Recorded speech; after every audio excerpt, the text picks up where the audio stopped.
teman-teman, kita kembali lagi di acara Bincang Malam, dan di episode kali ini saya sudah bersama seorang kawan yang berada di daerah Jawa Tengah, lebih tepatnya di kota Solo. Beliau adalah seorang guru, tapi juga aktivis lintas agama lah sekarang, mulai bergerak untuk bicara banyak hal di lintas agama, keberagaman dan segala hal. Dan mungkin kita langsung kenalan dulu. Boleh dikenalkan namanya, usia, statusnya apa, mungkin menikah atau sedang obral atau apa, bolehlah semua ditulis. Coba disampaikan. Oke, nama saya Albert Dananto. Usia juga ya. Usia dekade terakhir sebelum memasuki kepala, ganti kepala lah. Ganti Oke. angka puluhan. Status single available. Oke. Oke, apalagi? Ya, berarti buat penonton yang sedang mencari pasangan hidup, nah ini ada koko-koko yang statusnya single available nih. Oke, mungkin kita mulai dengan sehari-harinya sekarang, maksudnya sebelum pandemi lah, jangan bilang setelah pandemi, kan mungkin banyak yang berubah ya. Sebelum pandemi kegiatan hariannya apa? Kalau sampai hari ini saat rekaman ya masih statusnya masih guru sih. Jadi guru di SMA Negeri 2 Salatiga, ngajarnya pendidikan agama Kristen dan budi pekerti. Ya mungkin itu yang profesi utama ya. Oh, profesional. Jadi profesi utamanya guru ya. Lalu selain jadi guru, kegiatan lainnya apa? Kan jadi guru kan hanya pagi hari. eh Kalau yang lain ya ngerintis komunitas sendiri sih, maksudnya di komunitas Duta Kebenaran Kristus Oke, di Salatiga. di Salatiga ya. Base-nya di Salatiga ya, bukan di Solo ya. Solo Ya, hanya asal ya. Salatiga. Ya, Salatiga. Oke, jadi sudah berapa tahun jadi guru? Kalau guru baru 2018 ya, kalau guru 2 tahun lah. di sekolah SMA. Tapi sebelumnya jadi guru rohani di mana-mana ya. Sebelumnya ya nggak tahu lah, itu orang lain yang mengistilahkan, nggak mengangkat diri sendiri sebagai guru. Oke, iya, karena saya mengenal Albert ini, saya mengenal 2012 akhir, saya ingat. Jadi bisa dibilang udah 7,5 tahun kali ya kita berkenalan. 7,5 apa 8,5, matematika kita kurang bagus. Intinya kalau lebih segitu ya, jadi dia udah cukup lama kenal Albert. Bagaimana dulu dia masih di Jakarta dan sempat menjadi apa ya, full timer di sebuah gereja gereja yang isinya bukan orang Indonesia malah gitu ya. Jadi mungkin kita mulai cerita dari situ. Kenapa? Jadi karena mulai cerita dari yang saya kenal lah. Jadi dulu Mm-mm. gimana ceritanya bisa menjadi full timer di sebuah gereja yang isinya orang-orang luar negeri. eh Intinya dulu pernah rusak lah ya. Saya pernah hidup nggak bener, lalu ditegur Tuhan, tapi kemudian eh, ada rasanya panggilan gitu. Ini versi singkat ya, maksudnya rasain panggilan. Lalu waktu di Komsel, saya cerita ke teman-teman Komsel kalau pengen pengen pelayanan sepenuh waktu gitu. Lalu salah satu teman saya di Komsel berkata, eh, jangan apa ya, jangan cuma modal perasaan gitu, jangan cuman pengen-pengenan gitu. Jadi kalau memang Tuhan yang suruh ya minta tanda, jangan pernah ngelamar di gereja, tapi biarkan gereja yang cari kamu gitu. Jadi lalu suatu saat saya ikut Natalannya Pak Pramono Limanto, di waktu itu kan saya 2010 ada di komunitas BSD, komunitasnya Pak Pram, dan waktu Natalan di sebuah restoran lantai 2 saya waktu itu, acaranya diadain di lantai 2 dan di lantai 1 ada Pak Samiton Pangela ya di lantai 1. Nah, beliau menghadap ke pintu, beliau makan dan beliau ada janjian dengan orang lain dan saya dipanggil gitu. Jadi lambaikan tangan gitu suruh gabung dan karena acaranya masih belum mulai dan saya masih memang datang lebih awal. Lalu saya ngobrol-ngobrol, ternyata waktu itu Kak Sam lagi nawarin atau nyari eh, orang untuk bisa jadi full time di gereja Nigeria. Jadi ya itu sebetulnya temannya istrinya kalau nggak salah ya. Jadi yang gereja Nigeria ini, jadi dan teman yang ditawarin itu nggak mau. Lalu entah juga waktu itu mungkin iseng atau tidak ya, waktu itu ditanya ya, kamu mau nggak Beb? Gitu ya. Ya saya pikir karena saya sudah 2 tahun itu tadi dari 2010 saya cerita di Komsel kalau mau pelayanan sepenuh waktu itu. Jadi ya saya pikir saya juga bukan orang-orang yang ngeroh-ngeroh dalam arti suara Tuhan yang audible gitu ya. Jadi ya pikir ya sudahlah coba kalau memang Tuhan memang ini dari Tuhan ya entah gimana caranya gitu sih. Jadi ya itu ceritanya. Oke. Terus Ya, ya jadi melewati proses kemudian interview dan segala macam. oke. Ya, jadi setelah itu kan setelah dari yang pertama, kemudian kalau nggak salah beberapa kali kemudian juga full time di beberapa gereja ya.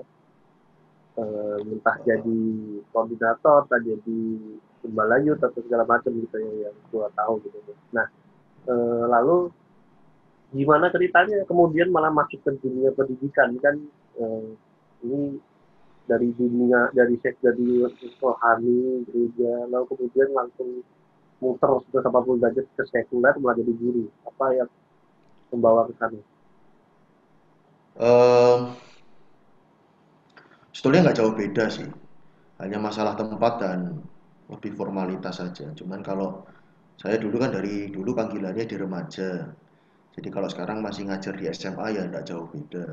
Hmm. Nah, kalau saya tertarik di pengajaran tapi lebih ke ya walaupun memang proses hidup ya, jadi nggak bisa tiba-tiba langsung tajam gitu, nggak. Saya merasa eh, dulu suka khotbah misalkan ngajar gitu ya lama gitu, khotbah 1,5 jam itu saya rasa eh, dan dulu ada pengkhotbah yang terkenal khotbahnya juga lama, jadi saya punya pembenaran diri waktu itu, jadi suka ngajar gitu. Tapi lama-lama dalam sekarang ini ngajar juga ini saya merasa bahwa panggilan saya itu apa ya, menemani atau jadi teman seperjalanan lah.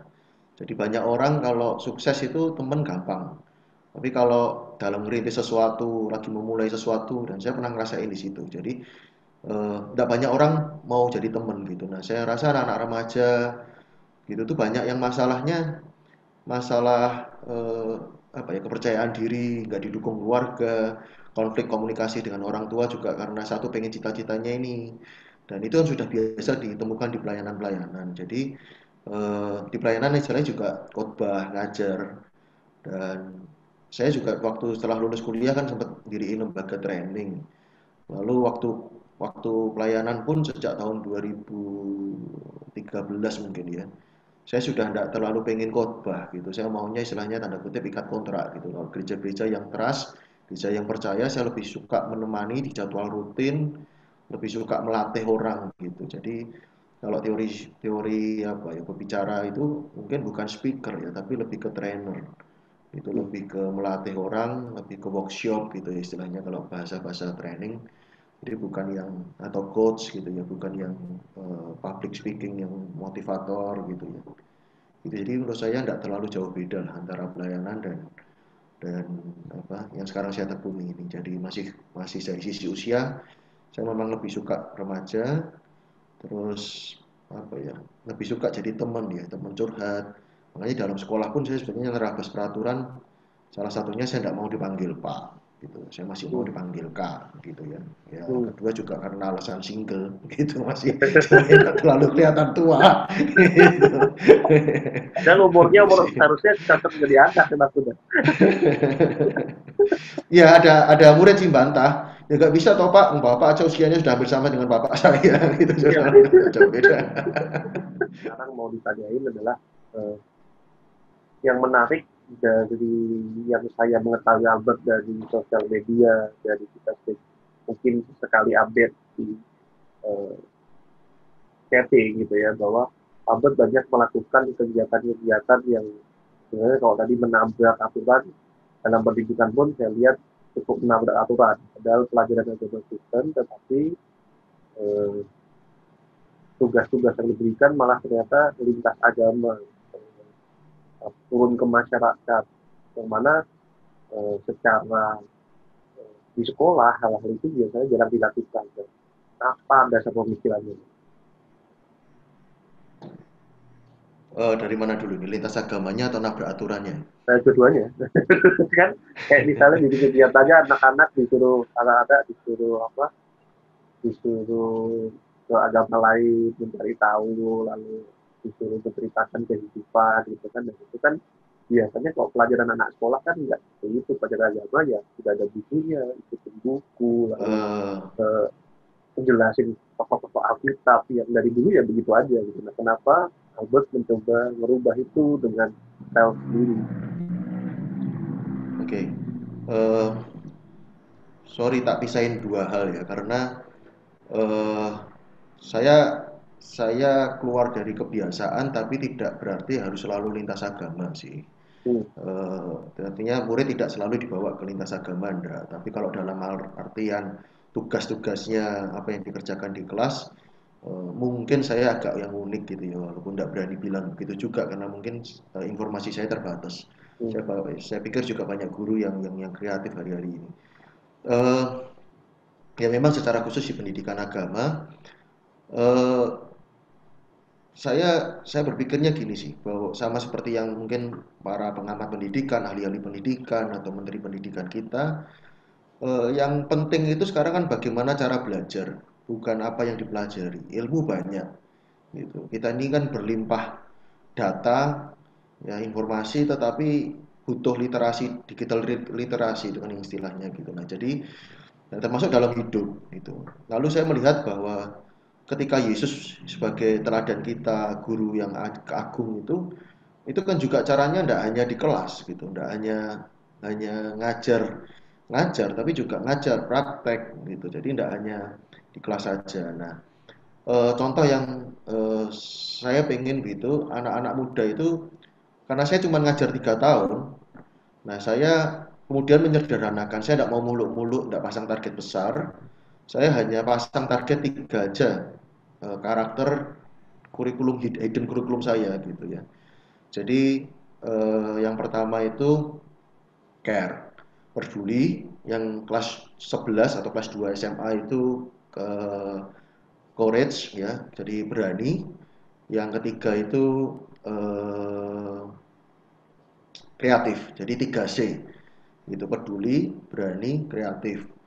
Nah, dasarnya peduli dulu, karena di situ dasarnya kasih. Pelajaran orang Kristen, apa istilahnya kita pengikut Kristus itu kasih. Kepedulian itu tidak boleh dingin duluan. Nah, kamu akan dikenali dengan cara kamu mengasihi orang lain. Nah, yang kedua, percuma kamu percuma kamu itu eh, pinter, kamu baik, kamu punya potensi kalau tidak berani, gitu. Hmm. Berani mengungkapkan pendapat, berani berkarya, berani ya harus berani, gitu. Yang ketiga, karena tidak semua orang, kebetulan saya ngajar di SMA negeri, yang saya tahu tidak semua orang langsung kuliah, jadi siapa tahu ada yang kerja. Nah, artinya hari-hari ini juga sama, kemampuan kita mengolah semua informasi itu. Buat apa kita sekolah 3 tahun kalau ternyata ilmu tidak bisa kita racik, tidak bisa kita tarik benang merahnya kemudian jadi sebuah karya.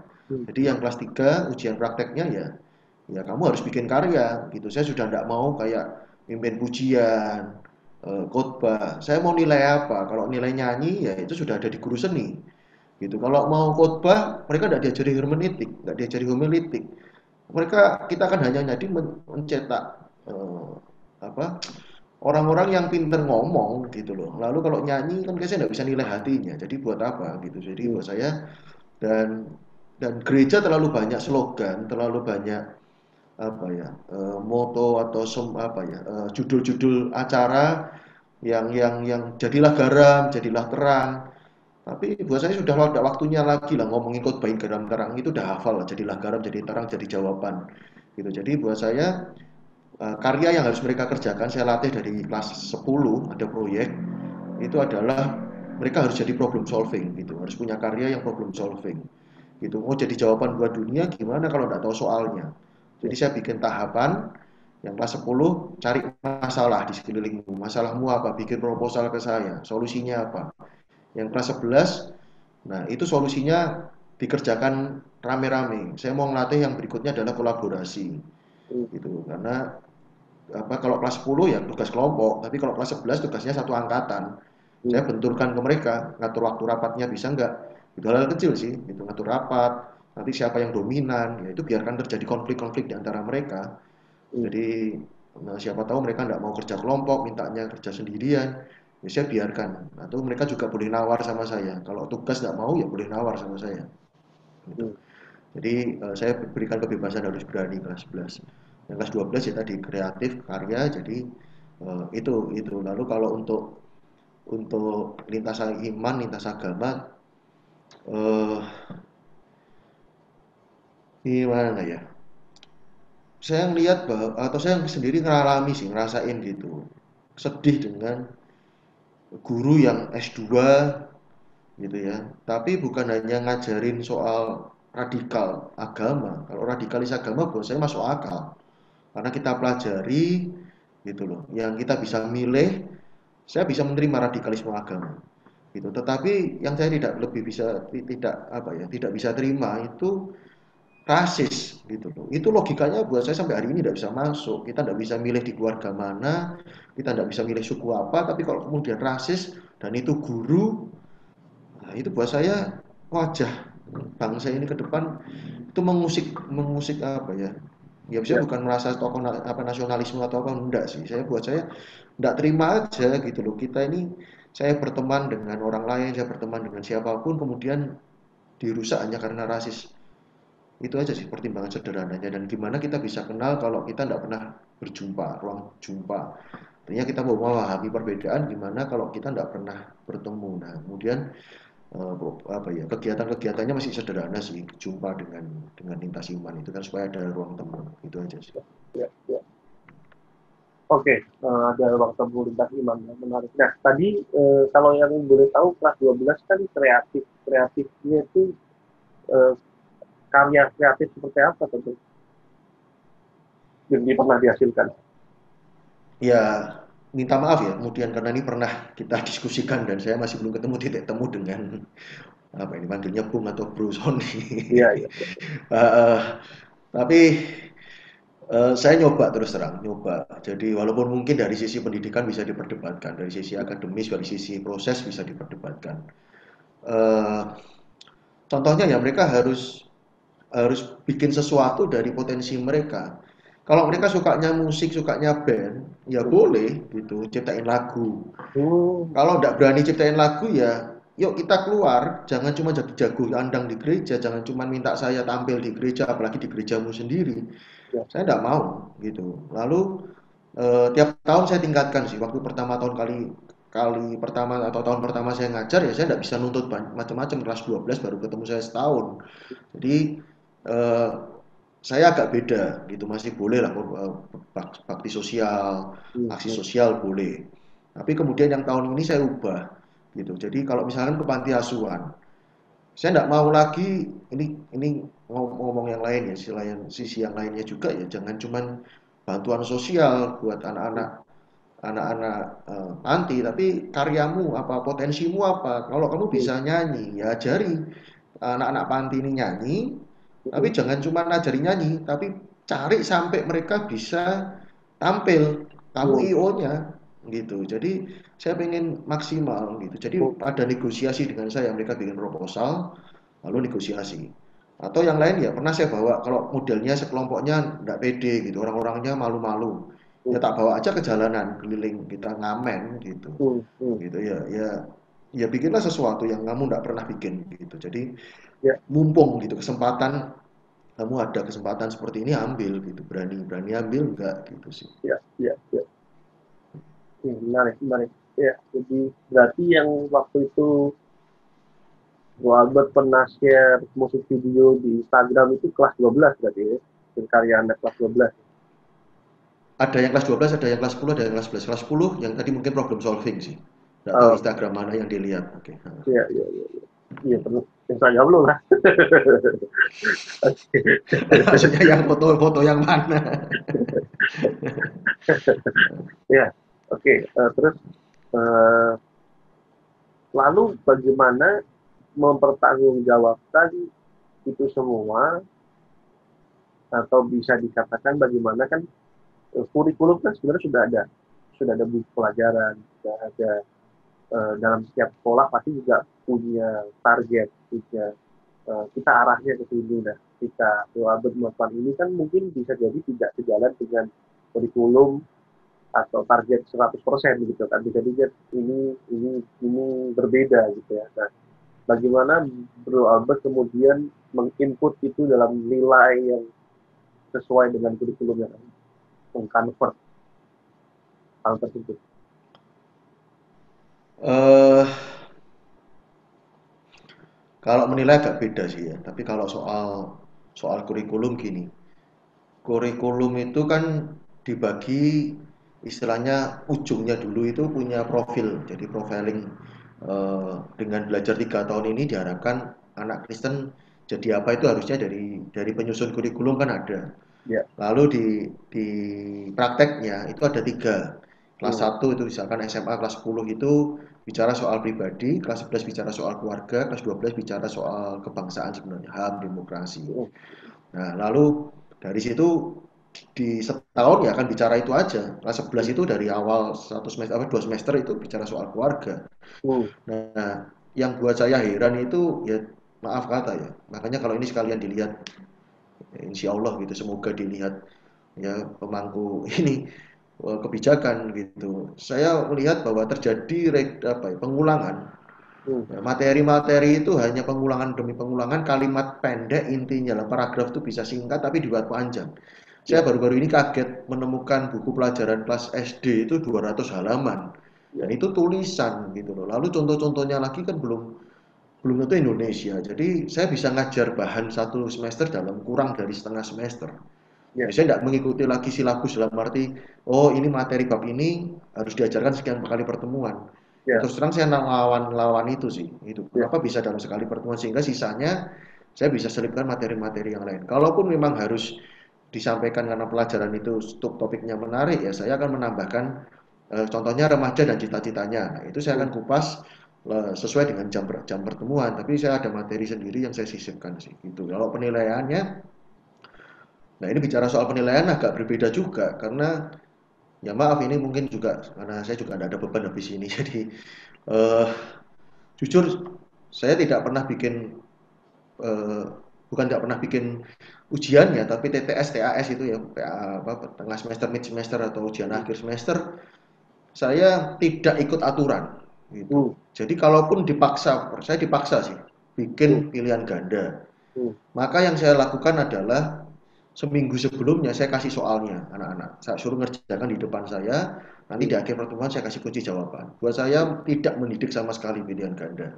Hmm. Hmm. Jadi saya kemudian bikin karena itu boleh sih ada pilihan gandanya. Kecuali yang baru-baru ini lebih jengkel lagi saya karena tidak boleh sama sekali ada uraian. Nah, Hmm. kemudian nah materi-materi yang mereka pernah praktek itu yang kemudian saya bikin refleksinya di soal uraian. Nah, itu penilaian saya begitu sih. Jadi masih bisa masuk di penilaian tanpa tanpa ini terpisah dengan kegiatan mereka, Ya. tapi itu jadi pertanyaan di ujian.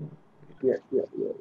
Ya, menarik sebenarnya. Setuju sih. Yang ganda itu kadang-kadang tidak merujuk, malah jadi seolah kayak kuis televisi. 50-50. Hmm. Ada pilihan ini, mana jawabannya. Jadi orang bukan benar-benar mengerti tentang sesuatu, tapi menebak sesuatu gitu. Itu memang hal yang sebetulnya masih perlu banyak, dan mungkin akan panjang pembahasan dari itu kalau bicara dunia pendidikan. Tadi bicara bahwa kurikulumnya ada, lalu kemudian bisa diselesaikan dalam waktu singkat, lalu sisanya banyak dimasukkan hal lain yang tadi juga disebutkan. Ada penolakan ya sih dari pihak sekolah, dalam artian hal tersebut ditolak dari mungkin orang tua atau mungkin guru atau mungkin muridnya sendiri. Eh, Relatif enggak ya. Walaupun saya pernah ditelepon orang tua sih. Hmm. Pernah saya ditelepon orang tua karena model saya kan saya enggak beri instruksi. Jadi Hmm. itu kelas 12. Hmm. Jadi saya minta mereka ajukan diri proposal mau bikin apa. Saya tidak pernah tunjuk. Mau Hmm. kelompok mau pribadi, yang penting mereka bisa tanda kutip bukan saya sebetulnya tidak minta perdebatan, tapi Hmm. mereka harus bisa mempertanggungjawabkan apa yang mereka tulis di proposal. Mm, Nah, ketika saya mau, mereka juga tidak menyerah ketika saya tolak. Sama kan mm, seperti skripsi, dicoret mm, gitu, ulang atau ganti. Jadi, mm, eh, apa namanya, ketika ditolak, lalu sebetulnya anak itu sudah saya setujui, mm, gitu. Tetapi lapor ke orang tuanya tidak seperti itu. Lapor ke orang tuanya saya mempersulit dia, gitu. mm. Itu yang pertama kalau dari orang tua. Kalau Ya. dari sekolah relatif tidak, apalagi yang karena negeri, guru Mm, agama lain nggak peduli karena juga nggak tahu materinya kita. Nah justru saya mau ngomong di sini, justru tantangan saya dari guru sesama guru Kristen. Jadi bukan guru pelajaran agama Kristen, tapi guru yang beragama Kristen. Itu menurut saya justru kadang kala ada tantangan dari mereka sendiri. Gitu. mm. Contohnya, salah satu contoh. Ya Pak, nggak usah neko-neko lah. Dari sejak awal saya masuk pun udah begitu. Pak, nggak usah ngajuin apa ya, minta ini itu ke pimpinan, ke kepala sekolah, ke sekolah. Dan buat saya aneh gitu loh. Saya belum nyoba. Contoh katakanlah, misalkan saya tidak ada gitar, maksudnya kami Mm, murid-murid tidak ada gitar untuk ibadah. Ketika diberi kesempatan sekolah, oh silahkan siapa mau mengajukan untuk sarpras, sarana prasarana. mm, Ya buat saya kan mestinya saya berani nyoba dulu ngajuin gitu dan ternyata ternyata sekolah saya baik banget gitu loh. Saya mm. minta minta gitar, diberi bass, diberi kajun, diberi gitar listrik, karpet pun diturutin, terus retret diturutin, Natal diturutin, hampir semua permintaan bahkan tutup apa kami nyebrang nyebrang bedung itu kehujanan terakhir diturutin semua gitu. Alat peraga diturutin gitu ya. Justru orang-orang Kristen yang nggak berani jangan beginilah kita ini minoritas gitu. Aneh buat saya. Hmm. Iya, iya, iya, iya, iya, iya, iya, iya, iya. Justru malah tantangan dari dalam ya, selalu ya. Ya. Iya, iya, iya, iya, iya. Oke, oke, menarik. Nah, jadi mungkin bisa disimpulkan bahwa eh, apa yang dilakukan Abed ini memang bukan hal yang mudah, tetapi sebetulnya memang dalam masa seperti ini anak-anak itu dididik bukan hanya sekedar teori, ya, sekedar mengerti sebuah pelajaran, tapi bagaimana mengaplikasikannya ke masyarakat. Tadi kita bisa takut juga memberitakan bagaimana anak-anak itu dilatih itu berani untuk berkarya dan menarik karena ketika anak itu lulus, anak-anak juga butuh seringkali butuh itu bukan hanya hanya bisa menghitung satu kali satu, satu kali 10 atau mungkin banyak juga meme-meme komedi yang seringkali belajar rumus fisika tapi setelah lulus tidak terpakai ya karena memang bukan bidangnya gitu ya dan menurut saya sih apa yang dilakukan Albert ini cukup luar biasa. Nah sekarang kita lanjut ke tadi pemikiran bahwa eh, ada banyak tadi ya ada bahwa misalnya bahwa di gereja banyak fokusnya tidak seperti ini seperti apa yang tadi dikatakan Albert lalu pendidikan agama juga seperti itu. Nah menurut Albert sendiri eh, tadi kan Albert ada cerita nih anak-anak berfungsi di masyarakat tidak cuma pakem-pakem atau slogan-slogan jadilah garam jadilah terang. Nah menurut Guru Albert sendiri pendidikan agama Kristen yang ada di sekolah maupun di gereja saat ini itu kondisinya seperti apa? Apakah sudah sesuai dengan firman Tuhan atau kebanyakan lari masih dengan firman Tuhan? Eh, saya lebih berani jawab di sekolah ya. Hmm.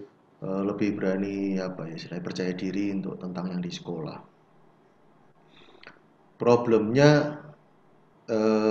SDM, problemnya di sekolah itu kurikulum juga eh, tidak apa ya namanya, tidak berani diotokritik gitu, tidak berani dievaluasi.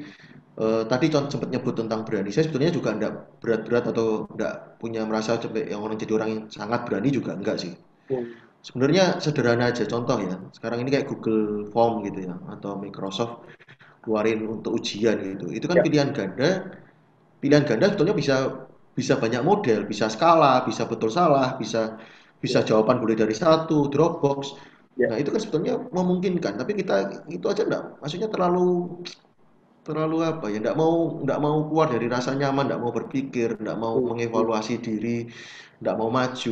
Nah, ya, ya. ya walaupun ada, terus terang mungkin ada ya guru-guru yang maju, tetapi guru agama kok menurut saya, yang saya lihat ya, ya mungkin walaupun prosentasenya kecil, bukan kita mungkin berkata, oh karena kita minoritas mungkin jumlahnya tidak seberapa. Tapi kalau pembuktian saya di Google, kalau Anda kita cari materi pendidikan agama, Ya. itu sangat minim. Hmm, Jadi untuk berbagi pun juga enggak gitu loh. Jago kandang kita semua ini, hmm, eh, dan juga tidak apa ya namanya, tidak berkarya. Gurunya sendiri tidak berkarya sesuatu, tidak mengikuti zaman. hmm, Nah, hmm, kalau di gereja, ya minta maaf sih sebelumnya, tetapi dugaan saya itu karena kita terjebak kepada religiusitas, tidak pada spiritualitas. hmm, Jadi setuju dengan salah satu lembaga penelitian yang menyatakan hal itu gitu loh. Kita ini aktif pelayanan tetapi tidak punya kedalaman. Dan itu hmm, mungkin juga bukan hanya Indonesia.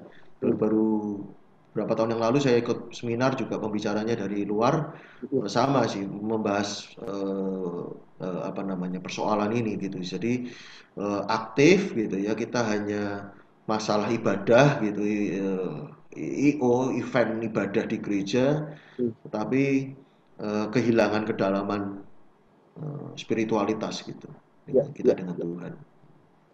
Oke, jadi menurut ini, jadi kita udah sedikit bergerak maju. Jadi kalau kita lihat nih, baik itu di sekolah maupun itu di gereja, seringkali anak-anak diajarkan mengenal Tuhan atau mengenal agama itu dengan cara menghafal. Waktu kita sekolah, kita disuruh belah. Ujiannya adalah, ujian praktiknya adalah maju ke depan, doa Bapa kami, pengakuan Imam Rasul. Apalagi waktu itu lupa. Tapi selalu adalah hafalan. Nah, kalau enggak, eh, 10 ayat yang kamu hafal, suruh maju di depan. Itu selalu ujian praktikannya adalah seperti itu. Nah, sampai di gereja harus baca satu hari satu pasal, harus baca satu hari 4 pasal. Sekolah minggu juga sama, harus menghafalkan ayat Alkitab. Dikasih ayat, minggu depan suruh maju. Hafal enggak? Nah, sistem ini sebetulnya dibutuhkan enggak sih? Atau memang itu sebenarnya tidak efektif, akhirnya menghasilkan orang yang hanya hafalan tapi tidak mendalam tadi. Kalau dari segi kacamata Albert sebagai seorang yang ada di akademisi, dan juga seseorang yang memang besar di gereja, praktek-praktek seperti ini tuh masih diperlukan kan dengan kondisi gereja hari ini, dengan kondisi pendidikan hari ini, dan kondisi dunia hari ini. Kalau soal praktek ya mungkin tidak ya, tapi kalau soal soal hafalan ya mungkin dalam hal tertentu hafalannya sendiri itu kan netral gitu loh. Artinya tidak ada yang jelek dengan hafalan gitu. Ada beberapa hal yang kita memang dalam hidup ini perlu menghafal Hmm. gitu loh. Tapi kalau terus bertahun-tahun hanya itu, ya saya rasa enggak lah ya. Ya, Artinya eh, menarik sih buat saya, yang saya pakai ya. Yang saya pakai itu contoh sederhananya dari Alkitab.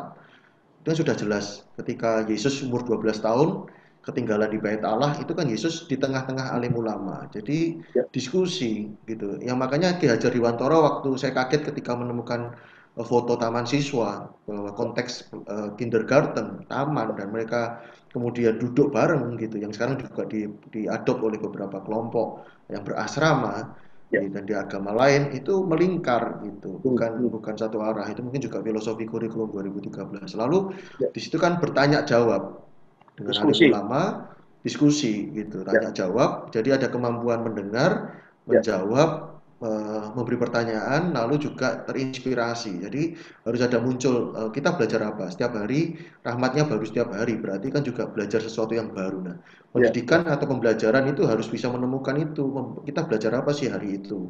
Nah, Hmm, jadi kemudian juga kemampuan orang gini, kita sering dengar kalau orang pinter itu ditentukan dari jawaban, tapi kan di sisi yang lain bukan itu aja. Orang pinter bisa dilihat dari cara bagaimana, apa, pertanyaan apa yang diajukan ya. gitu. Jadi ya tidak hanya melatih orang dengar jadi hanya khotbah satu arah, tapi bagaimana diajak untuk anak muda ini tanya Hmm, gitu, hmm, kita yang jawab gitu. Jadi bukan hanya pengkhotbah yang hanya menjelasin ya, ya tanpa pertanyaan, tapi juga harus melatih anak muda bertanya gitu sih. ya, ya, ya.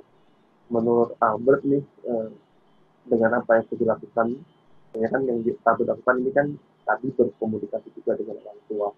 Artinya dari sektor orang tua dan guru sudah memberikan hal ini. Nah, harapannya ini jadi lebih ke harapan sih, kita nggak akan bahas bagaimana gereja hari ini yang seperti apa dengan fenomena fenomena jadi, tapi apa sih yang masih kurang dari gereja untuk dalam hal konsen untuk mendidik generasi, mendidik anak-anak muda, lalu kemudian menemani mereka sampai mereka akhirnya menjadi seseorang yang memang berhasil dalam artian di sini bukan hanya berhasil yang nilai dirinya yaitu kaya raya pinter, tapi lebih kepada berhasil menjadi pribadi yang memang seperti yang Yesus ajarkan gitu kan. Apa sih yang masih kurang dari gereja dan apa yang dibutuhkan hari ini?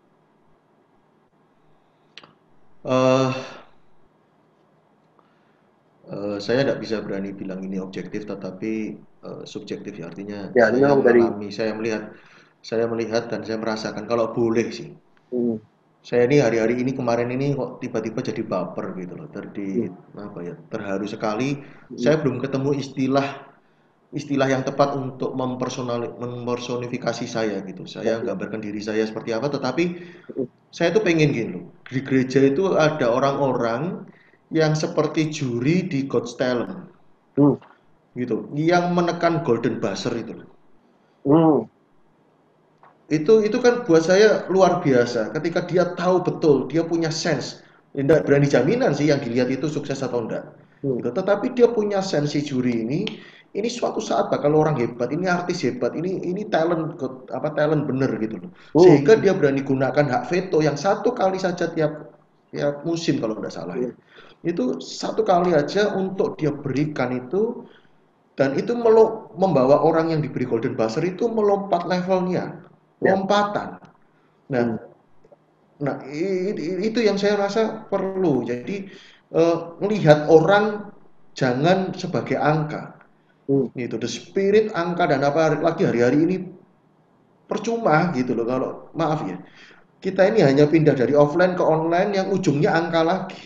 ya, Gitu loh. Kalau dari dulu kita gereja tanya, jemaatmu berapa? Kamu di gereja mana? Oh, gereja hmm, kecil ya? Oh, gereja hmm, besar ya? Ukuran kecil besarnya pada jumlah. ya, Nah, kalau sekarang juga sama online. hmm, Berapa viewermu? Berapa subscribermu? ya, Gitu. Melihat manusia sebagai manusia, melihat orang sebagai orang.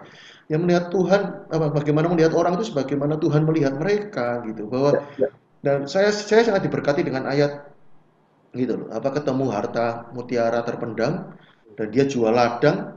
Ya, hmm, ini mutiara ini bukan hanya soal bicara soal Tuhan, hmm, tapi ketika kita bisa enggak melihat ini kan bicara ladang tanah, ya manusia kan terbuat dari tanah. ya, Tiap orang punya potensi besar. Berani ya, enggak kita jual sesuatu untuk supaya orang lain eh, bisa terasah, orang lain hmm, potensinya keluar. ya, Nah, di gereja kan ya maaf kata kalau geologi, oceanografi, apa itu istilahnya, ilmu-ilmu yang ilmu bahasa apa Jawa itu mungkin kalau dikaji mungkin bahasa-bahasa Jawa ada ya kebaktian bahasa Jawa, tapi kalau apalagi ilmu-ilmu yang tidak terwadai gitu loh, masa orang-orang hebat S2 profesor doktor dan kemudian hanya di gereja sebagai singer, sebagai pemimpin pujian, ya, ya, ya, ya, sebagai sebagai asyir. Saya pikir sejahat itukah gitu loh, maksudnya banyak. hmm, Kita ini gereja itu organisasi yang kaya potensi, kaya ini, tapi akhirnya nggak terilis keluar gitu loh. ya, ya, Gitu. ya, ya, ya, ya. Mungkin closing terakhir, bro. Menurut bro sendiri ke depannya dengan semua kondisi yang terjadi sekarang, new normal, lalu di pendidikan juga sudah mulai new normal, di tingkat universitas bahkan ada namanya kampus merdeka, kita nggak membahas ke situ, tapi ada banyak perubahan dan sebagai seseorang Kristen dan seseorang murid Kristus yang bisa dibilang kita mungkin bisa dibilang kita banyak belajar dan bisa dibilang kita juga banyak tahu bagaimana kita akan ke depan ini tantangan apa yang akan kita hadapi dan bagaimana kita harus menempatkan diri itu sih. Hmm, pertanyaan sulit ya.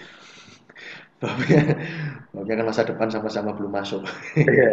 Ya, tapi kan maksudnya kita kan juga bisa melihat nih apa yang sedang terjadi, lalu bagaimana dengan apa yang Ya, proses ini lebih ke nggak apa ini pandangan personal aja sih. Jadi pandangan personal nggak perlu wah sebentar saya dengarkan suara Tuhan dulu nggak seperti itu juga.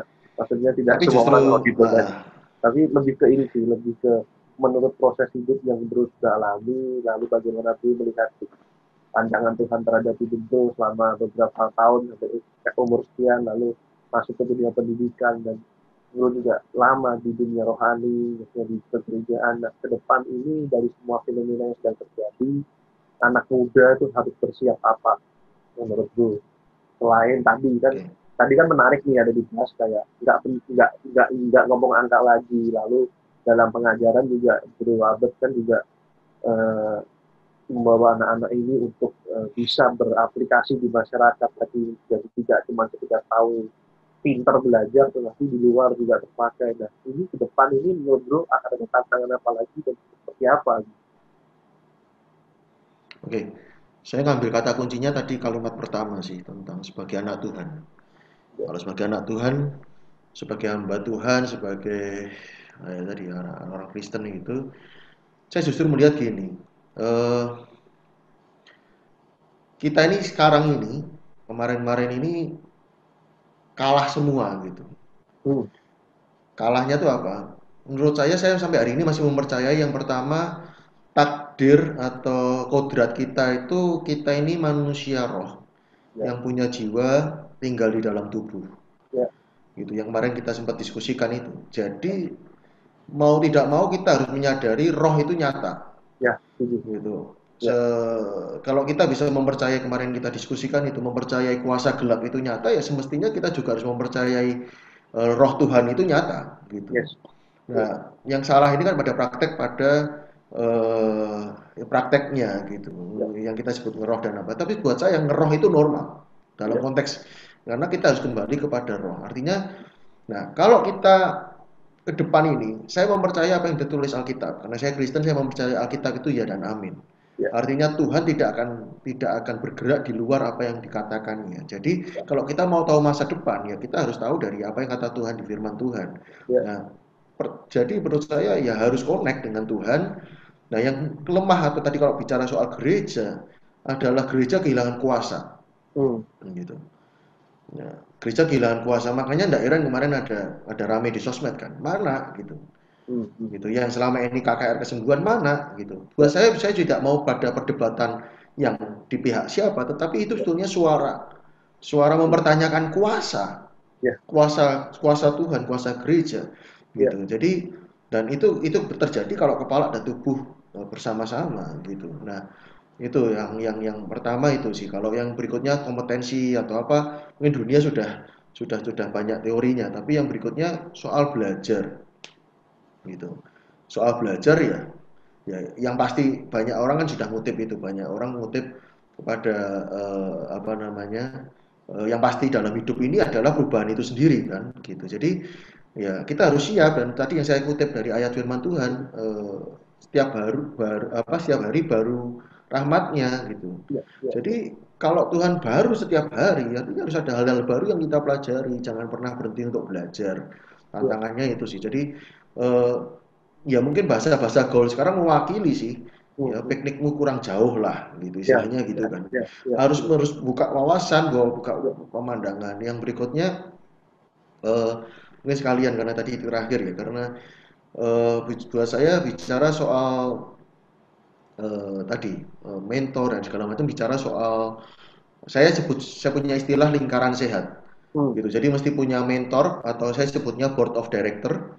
hmm, Jadi kalau kamu mentor boleh lebih dari satu untuk hmm, ngasah, lalu orang tua rohani atau orang tua itu semua ada di board of director. Lalu punya rekan ya, satu yang sejenis, yang satu lawan jenis bukan soal kelamin, tapi hmm, yang satu itu yang sehobi, hmm, seagama, apa namanya yang sama, yang satunya yang beda. Jadi lovers dan haters bahasa gaulnya sekarang. ya, Ya kita harus hidup ini bisa timbang, bisa merangkul yang haters gitu, mengelola mengelola orang yang berbeda dengan kita. ya, ya, Yang terakhir mesti memuridkan. Nah, jadi kemudian hidup ini terbatas. Perkara saya ditanya tuh, tentang macam-macam soal masa depan, soal masa sulit, kiamat dan segala macam. Buat saya lepas dari soal itu chip, apakah ini nanti arahnya ini konspirasi, one world order, apa new world order, saya tidak mau peduli itu karena kita mau menghadapi yang sama. Kita mau nanti menghadapi atau sekarang mau mati, hidup ini terbatas. Berarti berikutnya kan harus berbicara soal kekekalan. Hmm. Gitu. Apa yang mesti kita kerjakan jauh melampaui masa hidup kita. Ya, Itu bisa dengan karya, yang kedua dengan apa? Membangkitkan orang lain. Atau dalam arti bukan berdoa orang mati, tetapi bagaimana kita memuridkan, bagaimana kita ya, ya, melahirkan. Kalau mencetak atau melahirkan apa istilahnya? Menolong orang lain jadi pemimpin lah. ya, Itulah investasi kita. Itu sih. ya, ya, ya, ya, ya. Mungkin gini, sorry. Saya mengutip satu hamba Tuhan besar di Jakarta, ya, jangan jangan memanfaatkan pelayanan jangan memanfaatkan orang untuk membangun pelayanan. Hmm, hmm. Tapi pakailah semua resources kita ini untuk membangun orang. Ya, ya, setuju, setuju. Ya, ya, ya, ya.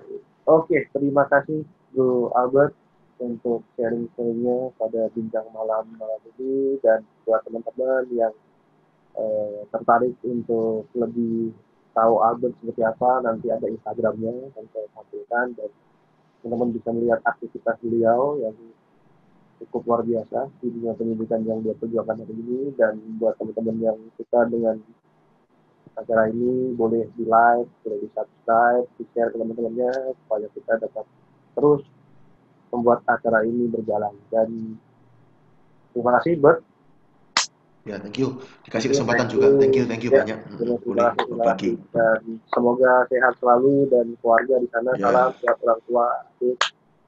Tetap Oke, jaga sehat-sehat diri, juga. pakai masker, stay home. Ya. Bye.